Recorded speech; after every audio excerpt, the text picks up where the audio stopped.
Hello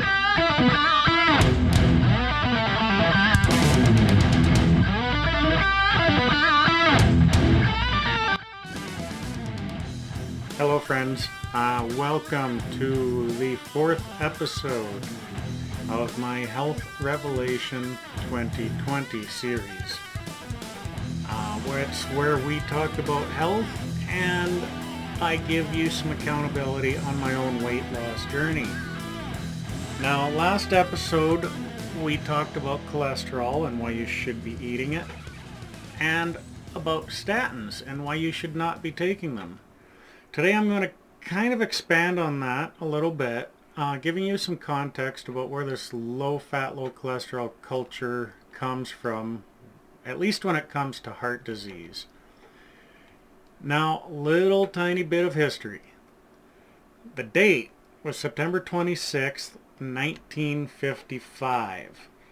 Stock markets plummet over 6%, losing $14 billion, making it the worst single day for markets since 1929.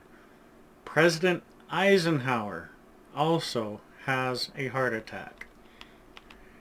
Now, despite being a war hero and having access to the world's best doctors, he was still vulnerable to the downturns of heart disease.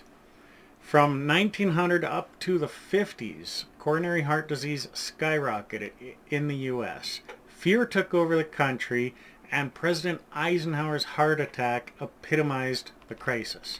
In comes Ancel Keys.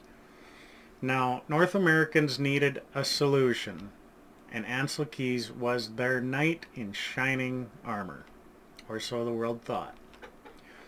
In 1952, Keys presented the diet heart hypothesis that linked heart disease to fat intake. Now, since these initial findings, avoiding fat has become synonymous with a healthy diet.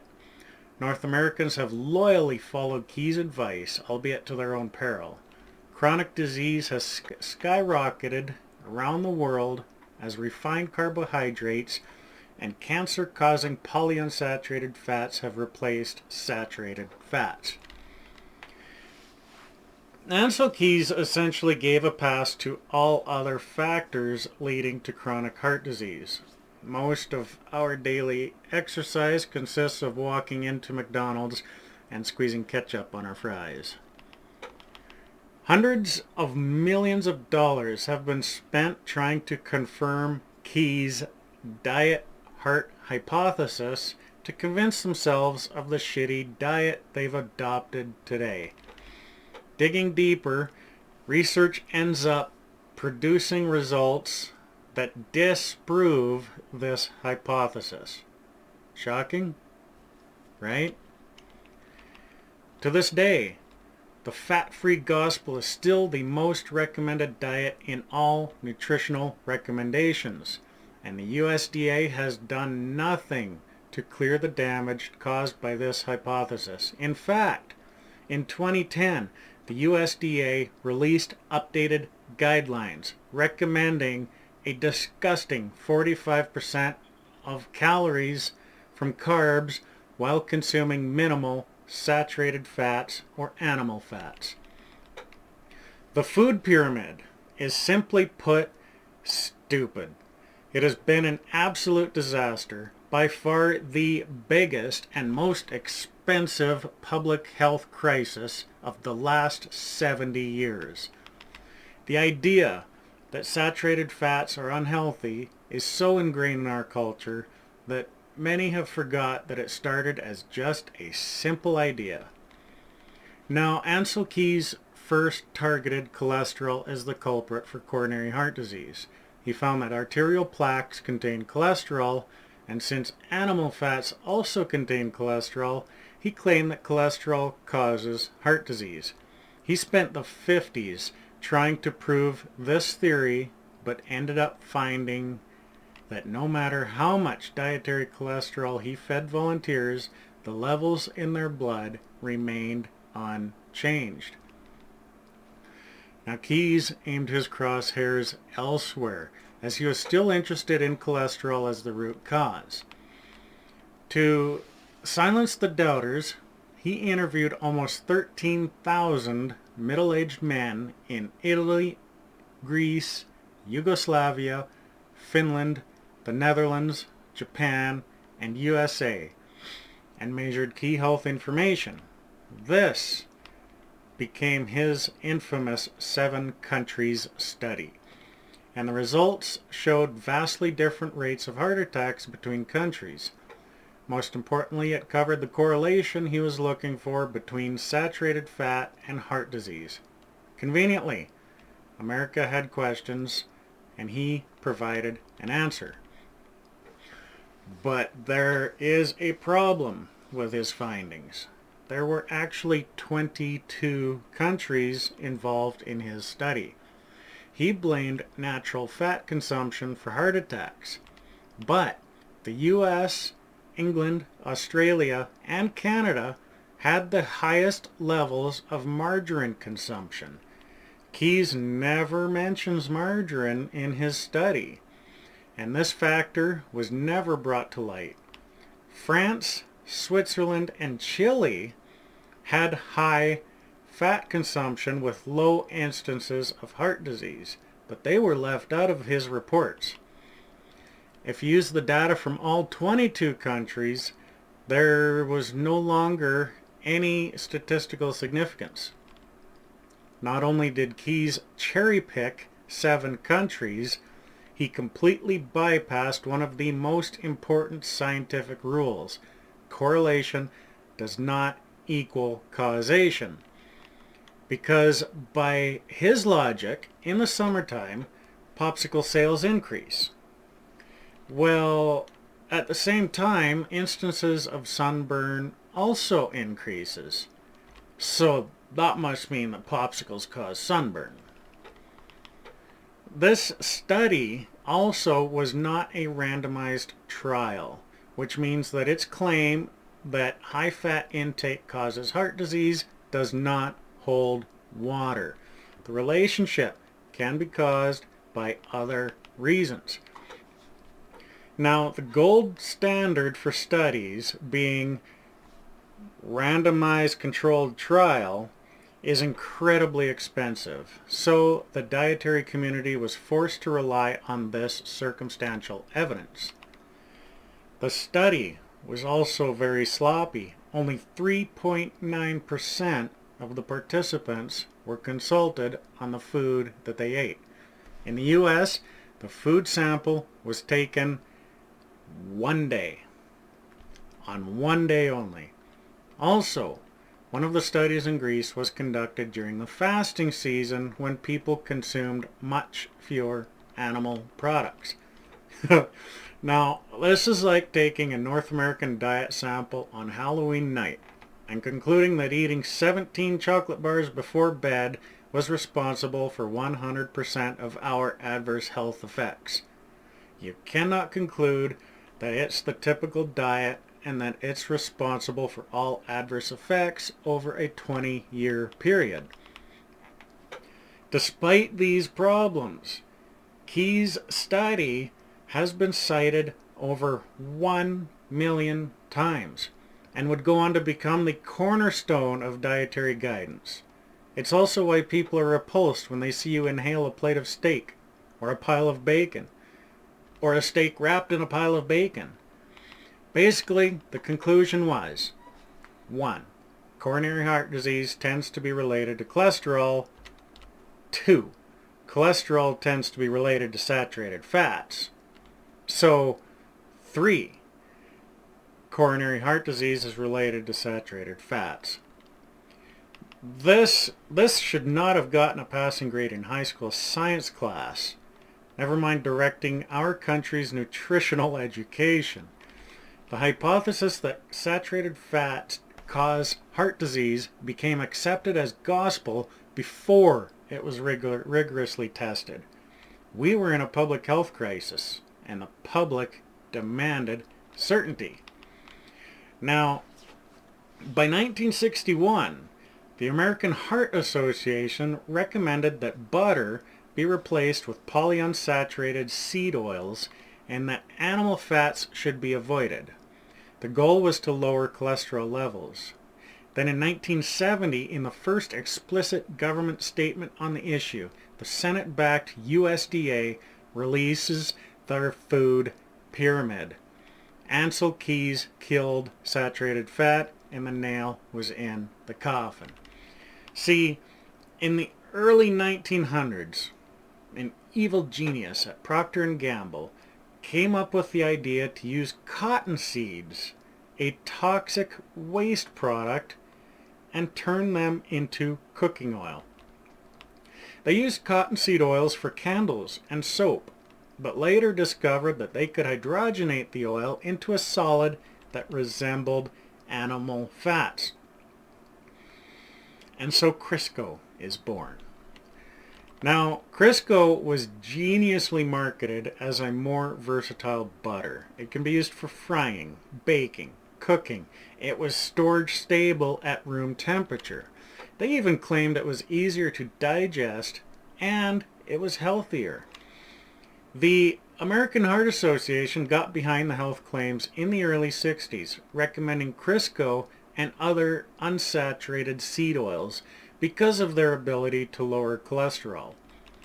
Throughout the 1900s, Crisco and other cottonseed oil consumption skyrocketed. Now, Jason Fung is a Canadian nephrologist, says this about Crisco. Quote, Crisco was skillfully marketed as a cheaper alternative to lard. In 1911, Procter & Gamble launched a brilliant campaign to put Crisco into every American household. They published a recipe book, all of which uses Crisco, of course, and give it away for free. This was absolutely unheard of at the time. End quote. Now, I did provide a link to a page about Dr. Jason Fung in the description below, or you can just search for him. It's spelled exactly the way it sounds. Now, the Procter & Gamble alchemy of toxic byproducts into an ostensibly healthy cooking product was indeed too good to be true. Hydrogenation created trans fats, which studies show doubled the risk of heart disease for every 2% consumed. Meanwhile, Americans were consuming upwards of 10 kilograms per day. 22 pounds, people. Some estimates are that trans fats were responsible for 100,000 deaths. The number is likely higher if you count all the secondary and tertiary effects. The American Heart Association, an entity we still trust to this day, was essentially recommending that people consumed poison. Period. Now, this is the backdrop that led to the Eisenhower heart attack. Heart disease was rampant, but instead of blaming it on this new food manufactured from cheap toxic byproducts, the government decides to blame it on a product we've been eating for millions of years. Now, this is the timeline that was in effect. 1. Get everybody to eat vegetable oils, Crisco, margarine. 2. Heart disease skyrockets. 3. Blame it on natural fats and tell people to eat more Crisco and margarine. And 4. Big Pharma, medical doctors, and consumer packaged goods, big food, all profit. Which means we all lose. Now, how did this disaster happen? And you know what? It was not by mistake. It has been a decades-long collaboration between American Heart Association, Big Food, and Big Pharma that all culminated in these disastrous and criminal recommendations. The entire process reeks of corruption. Now, the American Heart Association one of the primary proponents of the diet heart hypothesis, was launched from a $17 million donation by Procter & Gamble, the manufacturers of Crisco. Now, Procter & Gamble took the American Heart Association from an underfunded society into a powerhouse with this payoff. The American Heart Association then advised the public to eat less saturated fat and switch to vegetable oils for a healthy heart in 1961. And North Americans changed their diets. Heart disease is now the #2 killer in North America. What will it take for people to wake up? Of course, they came to the conclusion that polyunsaturated vegetable oils are healthier than natural fats. Procter & Gamble would go on to make billions, despite killing hundreds of thousands of people. Perhaps not unlike somebody else in history we know of who profited from killing people. Today, the reach goes even further. All the promoters of high-carb diets are funded by corporations.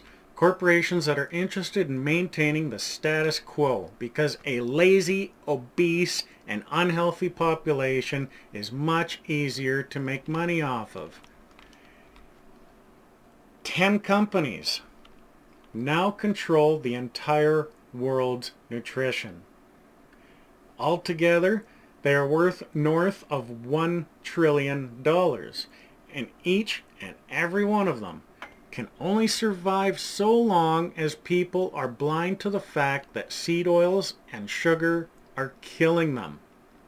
Each and every one of these corrupt, money-hungry institutions are liquidating people's health and stashing it in their bank accounts. Now, there were also explicit religious motivations behind the criticism of animal products. Cereal was part of John Kellogg's initiative to reduce masturbation and sexual desire. Get that, people. Reducing our meat intake and cholesterol hurts sex hormone production. This is why we have the least masculine men in history today. Sperm counts are at all-time lows. Testosterone is at all-time lows. Mental toughness is at all-time lows. This is a direct and explicit consequence of the shift to eating garbage. Processed food is inhumane. It's the fastest way to kill off our population, which it looks like these people are trying to do. Now, in 2016, it was discovered that the sugar industry paid the Harvard scientists consulting on the dietary guidelines to shift the heart blame away from sugar. The released documents showed that the Sugar Research Foundation paid 3 Harvard scientists roughly $50,000 each to publish a paper shifting the blame from sugar to fat. The studies were then published in the New England Journal of Medicine, which is quite a prestigious medical publication, and were pivotal in the USDA guidelines. Mark Hegstead was one of those scientists who was paid off by the sugar industry. He would later become the head of nutrition at the USDA, where he helped with early stages of the food pyramid. That's absolutely disgusting. Now, one of the most comprehensive studies on heart disease was completely buried. Data from the Minnesota Coronary Experiment was unearthed in 2017 after 40 years of sitting dormant.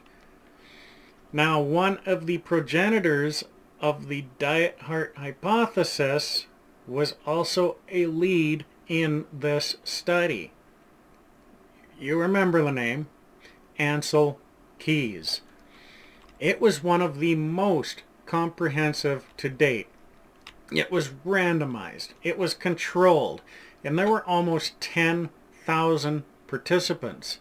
Subjects were in mental health institutions or nursing homes, which helped to ensure the dietary guidelines were followed to a T for 56 months. That was over 4.5 years. The control group continued to eat a diet high in saturated fats and animal fats. The intervention group ate a serum cholesterol lowering diet that replaced saturated fat with vegetable oils, which was from corn oil and corn oil polyunsaturated margarines. The results. The intervention group had a 14% reduction in cholesterol. Yay! But this didn't reduce the death rate. There is a 22% higher risk of death for each 30 milligrams per deciliter reduction in cholesterol. Remember, the diet heart hypothesis is that animal fats leads to increased cholesterol, which leads to increased death. But no step in that chain was ever proven. Cholesterol was lowered in this study, but death rates went up. This should have been the nail in the coffin for the diet heart hypothesis, but it was completely buried. So, why did the death rates increase?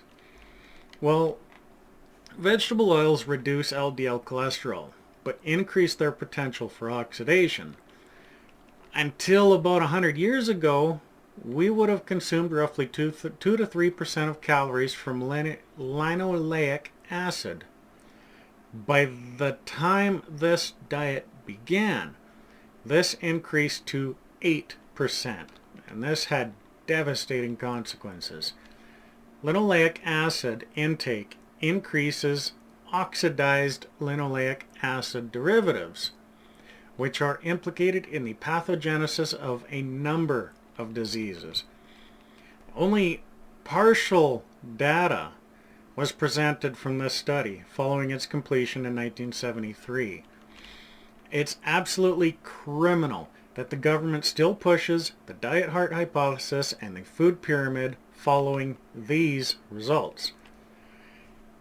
And the Sydney Heart Health Study was also swept under the rug. It was supposed to support the American Heart Association's hypothesis, but ended up revealing the disastrous consequences of seed oils. The group that replaced saturated fat with vegetable oils had a 62% higher death rate despite lowering their cholesterol. I'm going to repeat that. The group that replaced saturated fat with vegetable oils had a 62% higher death rate despite lowering their cholesterol. That kind of backfired, didn't it?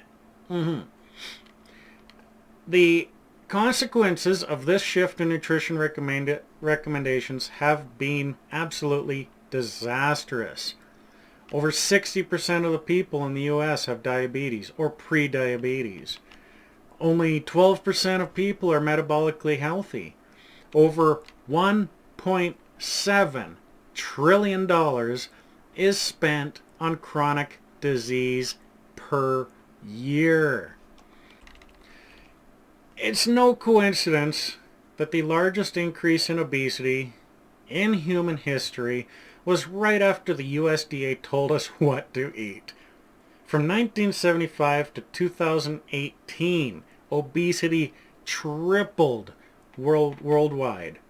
Over 2 billion adults are now obese. These corrupt forces have destroyed our health. When carbs, grains, and seed oils were elevated to a dietary staple, our health was traded in exchange for profits to big pharma and big food. Ultimately, it was these carbohydrates and seed oils that have caused chronic disease and weight loss issues, not animal products and saturated fats. It's time to take back control of your health. Eat your steak. Eat the bacon. Eat the roast beast. That's good for you. Buy steaks and pork chops from fattier cuts with the bone in. Get chicken bone in, skin on, and fry it all in delicious butter.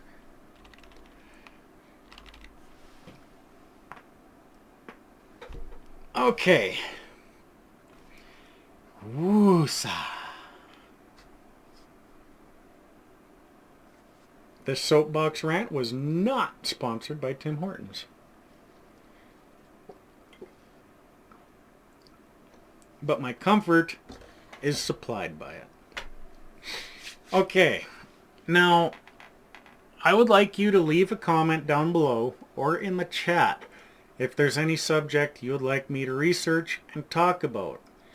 Now, kind of keep in mind that I'll likely be using the same research tools available to you, but still, I enjoy learning new things and bringing the info to the people I care about. Even if I don't know you personally, I really do care. Now, mushiness aside, where'd it go? Now,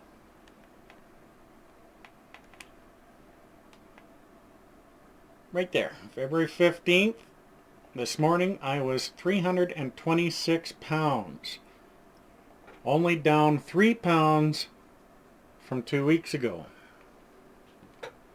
Not as much as I would hoped, but I usually say a little bit of something is a lot better than a whole lot of nothing.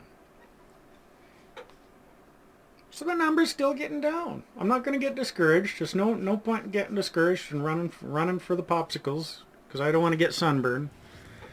I'm just going to keep plugging along with my grain-free, sugar-free diet. The weight will come off. I know it will. Now, next episode, I would like to talk about the keto flu.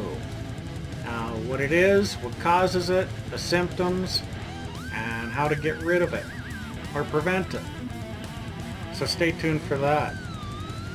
I do appreciate you guys hanging out with me on this accountability journey, and I will see you on the 1st of March. Thank you.